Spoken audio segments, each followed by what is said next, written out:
Welcome back.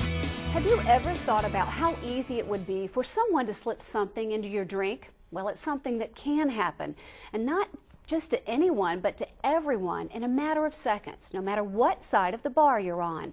And that is something that became a reality for my next two guests.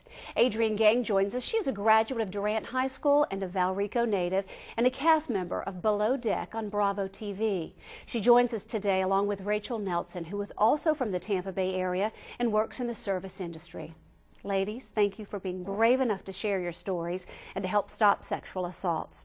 Adrienne, where did your story begin? I went out for ladies' night with a couple of girlfriends of mine in December, and it was a pretty calm, low-key evening. You know, we were just planning on having a couple of drinks, which we did, and at the end of the night, we were standing there, 10:30 at night, and said, we've had enough, let's just take cabs home. And that's the last thing I remember. The next thing I know, I'm getting my fingerprints done in central booking at Orient Jail, and I had no idea how I got there, what happened, and I had bruises, and just didn't have any idea. And I knew that I felt really strange. And I asked them at the jail, I was like, will you test me? I think there's something wrong with me. And they're like, yeah, we don't do that as a courtesy, ma'am.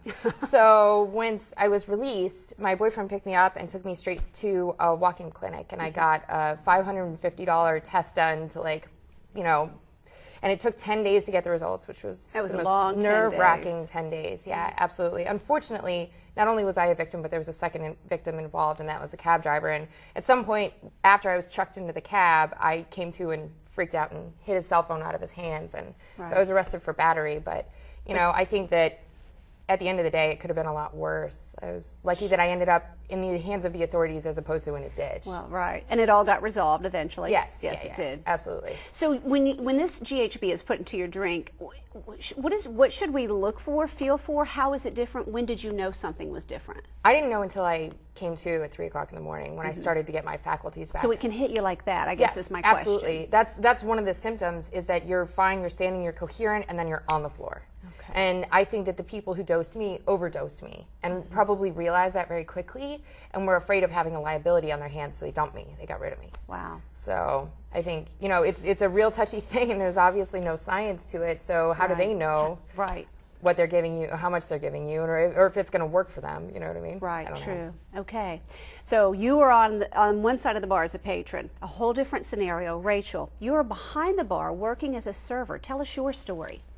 Well, I was working on a shift on a Monday night, and I was just, going through dealing with my customers, and I didn't know anything was wrong till the next day. And I woke up the next day at about 1 p.m. and my last memory was, 1:30 the night before, and I remember standing talking to a customer, signing out their credit card slip, and the next thing you know, I wake up in bed. And the time in between hasn't come back to me. And, even to this day? To this day, I can't recall it at all, and it's so strange because it's as if I was just standing there talking, and then you wake up and you're missing this whole 12-hour period of my life. It was the scariest thing that's ever happened to me. And this is not common in the bar industry for the servers to get drugged, is it? I've never heard of it. Had you? I personally have never heard of it, but I also I was not really knowledgeable on the whole getting drugged or having GHB put in your drink before that, or prior to the incident. So I've talked to a few people, and I've not yet met another bartender or server who's... So maybe this is something the service industry needs to educate bartenders and servers on. Definitely, and I would think it would definitely be a good idea to educate them as well so that they can identify people who are not acting normal, because I personally think that you can tell the difference between someone who is incoherent drunk or incoherent in a different way. Yeah, that's a good point. There's a big difference. All right, so we've got to get the industry involved as well, as far as educating you guys who are working, making a living, and just doing what you do best. So that's really powerful. I'm glad you came with us.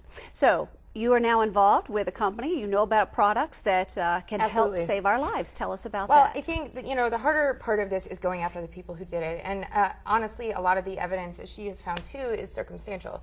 So instead of spinning your wheels and doing something like that, I've gotten actively involved with the Crisis Center of Tampa Bay, which she's also familiar with.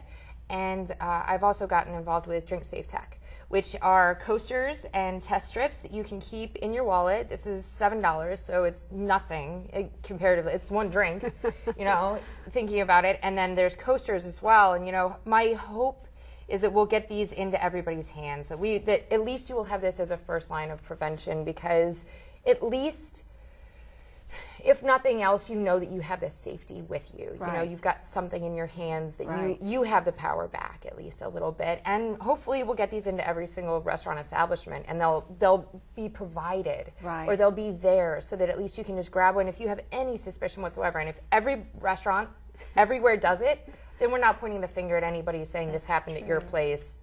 You know. That's true. It's a safety net for the establishment. So Exactly. you have the strip that you can test a drink with, and then Correct. the coaster, you can just Yeah. put a drop of the drink on the coaster. And if it turns a certain color, then you know that there's something wrong with it.